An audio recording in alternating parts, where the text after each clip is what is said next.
Workers' compensation is a highly emotional experience for the injured worker.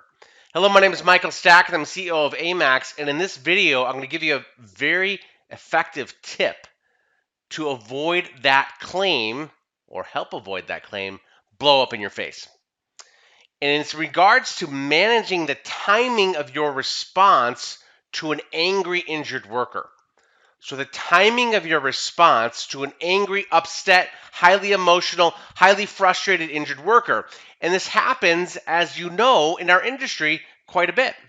So how do we handle these things? How do we prevent these claims from going off the tracks with that highly frustrated, highly emotional, angry, fired up injured worker, which we know happens regularly? A real quick tip, real simple tip in regards to communication, in regards to timing of your response.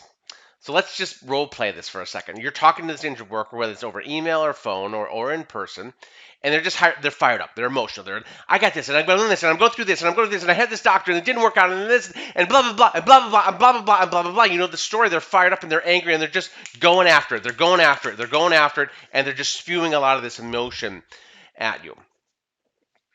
A typical response from the person that is hearing this is going to be a fire and emotional response back. Because if someone's emotional at you, you're tending, it kind of fires up the insides of you, and you get a little bit fired up yourself. And then you can say, well, did you think of this? And you're firing back.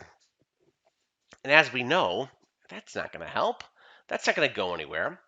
And so here's what you need to know, is that as long as the person is highly emotional, as long as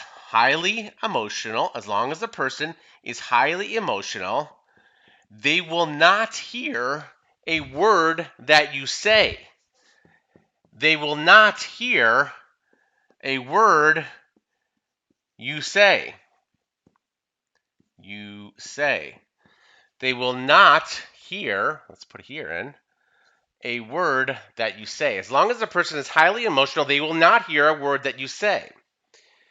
They need to come to some sort of resolution in their own head and in their own process before anything that you say will resonate. They need to come some sort of resolution in their own head and their own process before anything that you say will resonate.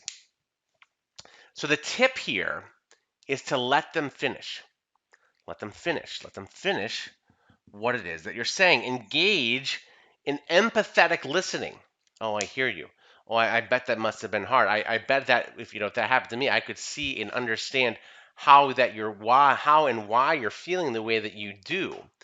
Let them finish. Engage in empathetic listening, and now you have the potential to respond and make the conversation productive.